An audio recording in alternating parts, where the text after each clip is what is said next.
उत्तर प्रदेश की गलियों में जबरदस्त चुनाव माहौल देखने को मिल रहा है। गोविंदनगर विधानसभा क्षेत्र से महिला प्रत्याशी करिश्मा ठाकुर लगातार जनसंपर्क में जुटी हैं।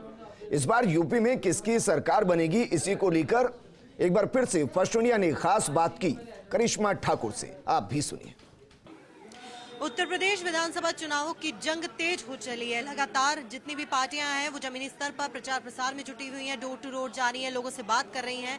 इसी कड़ी में आज बातचीत के लिए हमारे साथ गोविंदनगर विधानसभा क्षेत्र से कांग्रेस प्रत्याशी करिश्मा ठाकुर जी मौजूद है। करिश्मा जी, बहुत बहुत स्वागत फर्स्ट इंडिया न्यूज में। धन्यवाद। सबसे पहला सवाल यहीं से शुरू करना चाहूंगी क्योंकि आज कार्यालय का उद्घाटन हुआ है, क्या कहना चाहेंगे सबसे, इसके बारे में क्या कहना चाहेंगे? मुझे लगता है कार्यालय उद्घाटन में जो लोग आए हैं, विधानसभा की हमारी देवतुल जनता आई है, वो अपार समर्थन और प्यार मुझे दे रही है और बड़ी उम्मीद से आई है कि इस बेटी को आशीर्वाद देंगे। तो जो भाजपा ने छलावा किया है वो इस बार हमारे साथ नहीं होगा और कांग्रेस को अपना आशीर्वाद देने आई है। करिश्मा जी, क्योंकि काफी कम समय रह गया है अब वोटिंग के लिए और लगातार सबकी निगाहें इसी चीज पर हैं कि कौन इस बार प्रत्याशी जीतेगा विधानसभा से, और कैसी क्या तैयारियां अब तक नजर आ रही है? हम लोग डोर टू डोर कैंपेन कर रहे हैं, लोगों के बीच में जा रहे हैं। खासकर जो बस्तियां हैं जहां पर भाजपा के लोग जाने से जिनको घृणा है या घिन आती है, वहां पर हम लोग पहुंच रहे हैं, माताओं बहनों से मिल रहे हैं।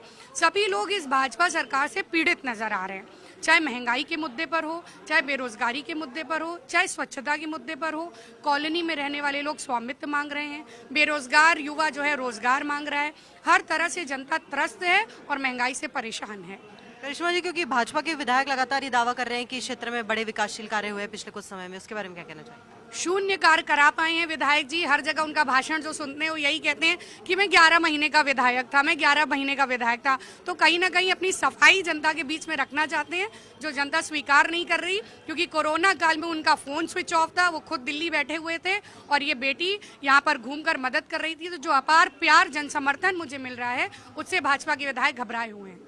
करिश्मा जी, अभी आपने ये चीज बताई कि डोर टू डोर जा रही है, लोगों से बात भी कर रही है, संवाद भी स्थापित हो रहा है, तो कैसा रुझान पार्टी की तरफ देखने को मिल रहा है? मुझे लगता है जब से प्रियंका जी ने कांग्रेस पार्टी की कमान संभाली है, महिलाएं और बेटियों के साथ साथ युवा वर्ग भी जुड़ गया है उनसे। क्योंकि रोजगार की बात वो कर रही हैं, बेटियों को बढ़ाने की बात कर रही हैं, स्कूटी और फोन देकर उनको आत्मनिर्भर बनाने की बात कर रही हैं, विश्वविद्यालय खोल के बेटियों की शिक्षा की बात कर रही हैं। लोगों को याद है कि प्रियंका जी ने दिल्ली से यहाँ पर ऑक्सीजन भी भेजी थी, गैस सिलेंडर्स भी भेजे थे और मजदूरों को बुलाने के लिए बसें भी लगवाई थी। तो जो काम प्रियंका जी ने किया है, हाथरस में हो, उन्नाव में हो, जो संघर्ष किया है, किसानों के लिए लखीमपुर में जो लड़ाई लड़ी है, वो बहुत महत्वपूर्ण है और जनता उसको याद रखेगी। करिश्मा जी, क्योंकि जितनी भी 10 विधानसभा सीटें उनमें अगर बिलौर को छोड़ दिया जाए तो एक अकेली आप महिला प्रत्याशी बच जाती है। लगातार तेज तर्रार भी हैं, युवा भी हैं, तो महिलाओं के लिए और युवाओं के लिए क्या खास मैसेज? मैं महिलाओं से यही कहना चाहती हूँ कि लड़ सकती हो, लड़की हो, लड़ सकती हो और लड़ो। प्रियंका जी के साथ चलो, क्योंकि बेटियों को जो सम्मान, जो अधिकार मिलना चाहिए वो इस भाजपा सरकार में नहीं है। इन लोगों ने आज तक आरएसएस हो चाहे भाजपा हो, कोई भी महिला को अपना राष्ट्रीय अध्यक्ष नहीं बनाया है। ये लोग मनुवादी सोच रखते हैं, महिलाओं को सेकंड क्लास सिटीजन समझते हैं। इसलिए बेटियों को समझना चाहिए कि सिर्फ गैस सिलेंडर या उज्ज्वला योजना नहीं, शिक्षा, रोजगार उनका हक है। और युवाओं से कहना चाहती हूँ कि इनके झांसे में बरगला कर फंसना नहीं, इस बार मुद्दों की राजनीति करना और कांग्रेस को वोट देना। जीत को लेकर कितना विश्वास?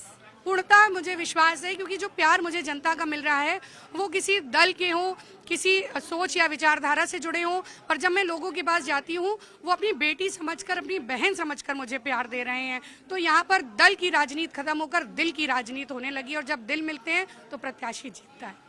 तो बिल्कुल, ये थी हमारे साथ करिश्मा ठाकुर जी, जिनका साफ तौर पे कहना था कि जनता का प्यार इन्हें मिल रहा है, जनता से जैसे बात करें उनका रुझान उन्हें देखने को मिल रहा है। तो ऐसे में कहा जा सकता है कि आने वाले दिनों में, क्योंकि मुद्दा इस बार विकास का है, इसलिए करिश्मा जी यहाँ से विजयी हो सकती हैं।